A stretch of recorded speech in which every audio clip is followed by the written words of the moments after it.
Sure, Botox can look great in the short run, but what are some of the problems with long-term use? Hi, dermatologist here. The original poster here is a functional medicine practitioner. I think it's an interesting name because the vast majority of people who are certified for functional medicine don't hold a medical license, so they are not practicing medicine. You know, I love it when people who don't perform cosmetic procedures have a lot to say about their safety, so let's hear it. First off, it's a temporary fix. It only lasts about 3 or 4 months, and for some people, less. Nobody said that botulinum toxins last forever. Depending on the toxin, the dose, the area where it's injected, it can last anywhere from 6 weeks to over 6 months. It really depends on the use case. When we're using it for hyperdynamic rhytids, so like expression lines on the face, depending on the person, once the drug wears off, that doesn't mean that their lines necessarily return immediately. Whether or not it has some sort of preventative effect, the jury's still out on that. But I don't think it's an unrealistic expectation that the effects of some procedures are temporary. You can even develop antibodies to Botox so it stops working completely. And you may need more and more product the more times you use it. You could get a tolerance to Botox. There are neutralizing antibodies so that next time you get injected, it doesn't last very long, if at all. It can maybe only be 6 weeks. It could be not even taking effect. Having neutralizing antibodies to botulinum toxins is not particularly common, but it is something that does happen. It's not the body developing a tolerance to it, that's just antibody formation. The good thing is that there are several toxins on the market, and for a lot of people, that problem is fixed by switching brands.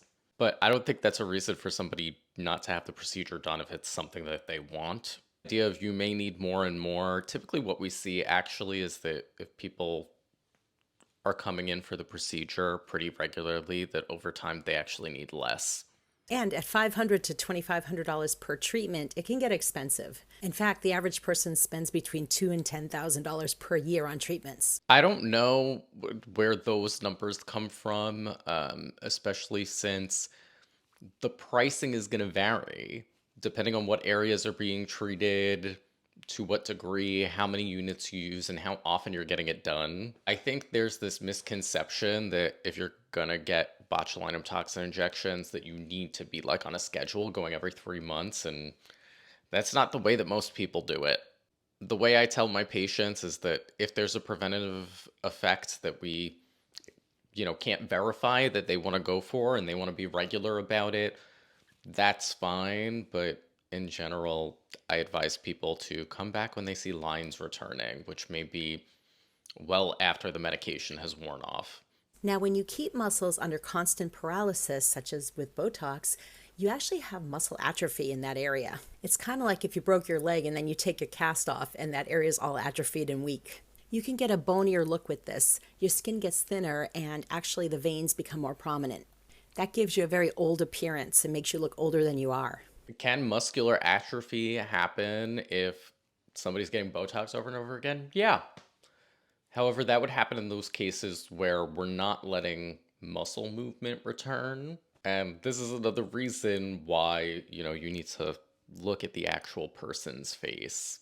Also, some of the things that she's talking about as far as like thinning skin and things like that, like I'm going to need a citation for that because I don't think that's true. So if somebody does develop that atrophy of the muscle, basically like stopping injections and letting their face move for a little bit makes that go away. Another problem is that there are side effects. Just because you haven't had a problem with it in the past doesn't mean you won't in the future.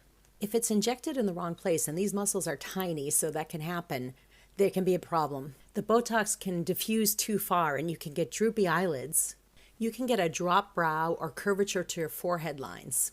Your eyebrows may even go too high. Some people get pain at the site of injection, which is of course is expected, but you could also get a headache which can last weeks, and that's more common than you think. Some people get blurry vision or double vision if it's injected in the wrong area. You can actually get divots in your skin at the site of the injection. That actually goes away eventually, but it doesn't look so good when it happens. And check with your medical professionals. Certain people with certain health conditions should definitely not get Botox. It seems we're reading off of things that are Possible, but not necessarily likely.